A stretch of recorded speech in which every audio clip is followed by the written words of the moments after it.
मजलिस के मुखालिफिन मुझे फोन करके धमकी देते कि ओवैसी तू उत्तर प्रदेश में तुझे खाक में मिला देंगे, ओवैसी तुझे उत्तर प्रदेश में जला देंगे। तो सुनो, मैं तुमसे कह रहा हूं, तुम मुझे जलाओगे भी, तुम मुझे खाक में डालोगे, मेरा जलना कई घरों को रोशन कर देगा इंशाअल्लाह ताला।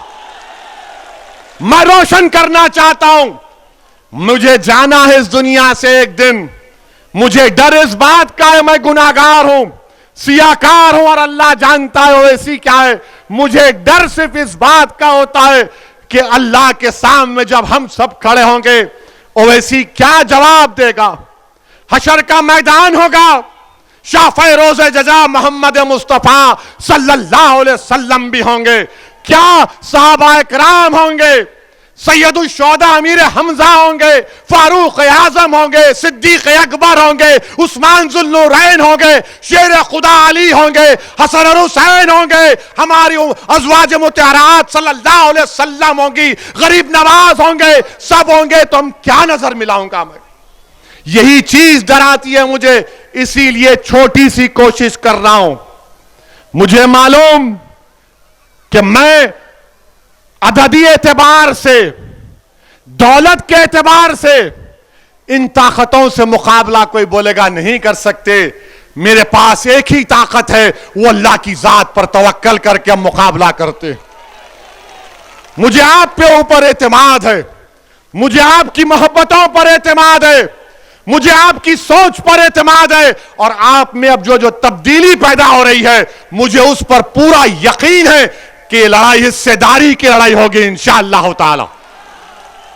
मेरे अजीज दोस्तों और बुजुर्गों, इन्हीं बातों को समझाने के लिए मैं आपके दरमियान में आया हूं और आपसे अपील करने आया हूं कि आप मुत्तहिदा अपने वोट का इस्तेमाल करिए। और हां, मैं आपको यह भी बताने आया हूं कि मैं एक मुसलमान हूं, मैं एक मुसलमान हूं अल्हम्दुलिल्लाह, और मेरा अकीदा यह है कि अल्लाह मुसलमानों का भी खुदा है, अल्लाह हिंदुओं का भी खुदा है, जो मुसलमान नहीं, अल्लाह सब इंसानियत का खुदा है। अल्लाह रब्बुल आलमीन है, रब्बुल मुस्लिमीन नहीं है। मानते ना इस बात को? आप मानते ना? और मेरा मानना यह है कि अल्लाह इंसाफ करने वाला है, अल्लाह ही इंसाफ करने वाला है ना। हमारा मानना यह कि अल्लाह सुब्हानहू व तआला इंसाफ करेगा, अल्लाह सुब्हानहू व तआला दुनिया में भी इंसाफ करेंगे, और अल्लाह जब हशर का मैदान खड़ा होगा तो अगर कोई राय बराबर नेकी करेगा तो अल्लाह उसका सिला देगा, कोई राय बराबर गुनाह करेगा तो उसका अल्लाह के पास उसको जवाब देना है। यह मेरा अकीदा है। अब आप बोलेंगे संविधान में यह कहां से है? बीजेपी के लोग बोलते संविधान में कहां से आया? संविधान में जिसको बाबा साहिब अंबेडकर ने बनाया, उसका प्रियम्बल में लिखा हुआ है liberty of thought and religion, यानी आजादगी। मुझे अपने मजहब पर, उसकी अकीदे पर चलने का इख्तियार दिया गया है। तो जब हम ये बात करते हैं तो बोलते हैं देखो ओवैसी भड़काऊ भाषण दिया। मैं नरेंद्र मोदी से पूछना चाहता हूं, आप देश के प्रधानमंत्री हैं, अरे कानपुर की 45 मिनट की मेरी तकरीर आपको सिर्फ 45 सेकंड दिखे उसमें, और वो भी झूठ। मोदी और योगी को, असदुद्दीन ओवैसी को दिखाना पड़ रहा है झूठ के लिए। अरे सच्चाई का नाम असदुद्दीन ओवैसी है, याद रखो, मोदी और योगी। और हम क्या बोले उसमें, क्या बोले उसमें? पहले तो चोरी से झूठा वीडियो डाले, जब उसके बाद हमने पूरा वीडियो डाला तो पूरे गैब सन्नाटा। हम बोले चलाओ, बताओ इसमें हमने क्या किया। हमारा अकीदा ये, मेरा फेथ ये है कि हमने कुरान करीम में पढ़ा, हमने बुजुर्गों और नेक बंदों के पैरों के पास उलमाओं की सोबत में बैठकर सुना। क्या सुना हमने? कि फिरौन था ना, फिरौन हार गया ना मूसा के सामने, हारा ना फिरौन। तो हम क्या बोलते कि फिरौन की हार हक की जीत है ना? फिरौन की हार हक की जीत है। नमरूद हजरत इब्राहिम के आगे खत्म हो गया, तो हम क्या बोलते? सच्चाई की कामयाबी है, नहीं है? हम नहीं कहते कि नमरूद की नाकामी सच्चाई की कामयाबी है। क्या हम ये नहीं बोलते कि करबला में इमाम हुसैन ने अपनी गर्दन कटाई मगर यजीद हार गया? क्या हम नहीं कहते ये बात को? अब जब मेरा अकीदा ये है, आपके पेट में दर्द क्यों हो रहा है? ये कह रहे हैं कि ओवैसी को नहीं कहना चाहिए था, ओवैसी को यह कहना चाहिए था कि फिरौन जीत गया, नमरूद जीत गया, खुदा ना खास्ता यजीद जीत गया। अरे दुनिया जब तक कायम अल्लाह रखेगा, हमेशा वक्त का फिरौन हारेगा, वक्त का नमरूद हारेगा, वक्त का यजीद हारेगा। अब मीडिया वाले सोच रहे होंगे अब कैसा पकड़े उसको, कैसा पकड़े इसको? नहीं पकड़ सकते। मेरा अकीदा है, आप मूसा को मत मानो, आप फिरौन को मानो तो आप फिरौनी,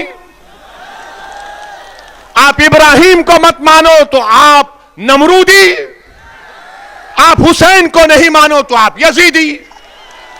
ये जमहूरियत की खूबसूरती है। मैं तो ये नहीं कह रहा हूं कि मैं ही सच हूं, मैं ये कह रहा हूं कि मेरा मानना ये है। इसीलिए हम कहते हैं कि जो जालिम है उसका खातिमा होगा। हो सकता कि मेरे जिंदगी में ना हो, मेरे बच्चों की जिंदगी में हो जाएगा। अच्छा, आपको मालूम नमरूद को कैसे उसका खातिमा हुआ? नमरूद का खातिमा कैसे हुआ मालूम आपको? नमरूद का खातिमा ऐसे हुआ कि अल्लाह ने उसके दिमाग में एक लंगड़े मच्छर को डाल दिया था। लंगड़ा मच्छर नमरूद की दिमाग में चला गया। अब उस नमरूद के पास वक्त का बादशाह था। उसके पास जो कोई मिलने आता तो उससे कहा जाता, बादशाह सलामत से मिलने से पहले उसके सर पर एक थप्पड़ मारना पड़ेगा तुमको, क्योंकि उसका मच्छर जो दिमाग में अल्लाह ने डाल दिया था उससे उसको राहत मिलती थी। ये हमारा अकीदा है। आप ये कह रहे ये क्यों बोले? ये नहीं बोलना चाहिए। अरे तुम होते कौन हो? क्या मैं तुम्हारी जबान में बोलूं? क्या तुम्हारी जबान मेरे मुंह में है? क्या तुम्हारी सोच मेरी दिमाग में? नहीं, हमारे मुंह में हमारी जबान है, तुम्हारी जबान नहीं है। हमारे मुंह से जो बात निकलेगी वही सदाकत है, वही सदाकत है। अरे इख्तिदार पर बैठकर बड़ी बड़ी बातें करते हैं कि असदुद्दीन ओवैसी को यह नहीं बोलना चाहिए था, वो नहीं बोलना चाहिए था। अरे मैं क्या तुमसे पूछ रहा हूं? मैं बोलूंगा अपनी बात को, आपको पसंद नहीं है कान में रुई लगाकर बैठ जाओ, मगर सच्चाई यही है। सच्चाई को बयान करना जरूरी है। और अब तो हद यह हो गई कि हम अपने मरने वालों का भी जिक्र नहीं करेंगे, हम अपने मरने वालों का भी जिक्र नहीं करेंगे, हम जुल्म का जिक्र नहीं करेंगे, हम मजलूम का जिक्र नहीं करेंगे, हम मरने वालों का जिक्र नहीं करेंगे, जिंदों को दबाया जा रहा है उनके दबाने का जिक्र नहीं करेंगे। बीजेपी और ये तमाम सेकुलर जहन रखने वाली पार्टियां ये चाहती हैं कि असदुद्दीन ओवैसी जालिम का साथ दे। याद रखो, अल्लाह जब तक जिंदा रखेगा असदुद्दीन ओवैसी और मजलिस का एक एक रुकन जालिम का नहीं मजलूम का साथ देंगे। जब तक अल्लाह हमको जिंदा रखेगा हम कातिल का नहीं मकतूल के इंसाफ के लिए लड़ते रहेंगे। हम कातिलों का साथ नहीं देंगे, मकतूलों का साथ देंगे। हम ताकतवरों का साथ नहीं, कमजोरों का साथ देंगे। और हमारी आंखों में जो सबसे कमजोर है वो हमारी नाकों में सबसे ताकतवर है। अगर जुल्म मुसलमान किसी हिंदू पर करेगा हम उस हिंदू का साथ देंगे, मजहब को बीच में आने नहीं देंगे, जुल्म को देखेंगे, जालिम को पहचानेंगे। ये बात इनको जब समझ में नहीं आती, ये समझते हैं कि हम आके बाजा बजा दें इनका, मोदी का, योगी का, अखिलेश का, कांग्रेस का। अरे तुम्हारा बाजा नहीं बजाएंगे। अब हम बात करेंगे हिस्सेदारी की। कानपुर की तकरीर पर बड़ा उछाला। क्या किया, क्या कहा मैंने?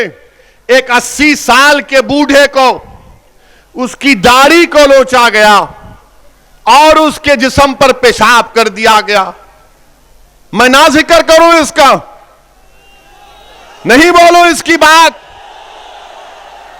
बोलो आप फैसला करो। मैं वोट हासिल करने के लिए नहीं कह रहा हूं। 80 साल का बूढ़ा अगर हिंदू भी होता तो वैसी लड़ता, उसके लिए लड़ता रहेगा। मगर आप बात ही नहीं करते, आप बोलते ही नहीं। अब तो ऐसा बना दिया जा रहा है कि हम अपने जुल्म का, अपने कमजोरों का भी जिक्र ना करें।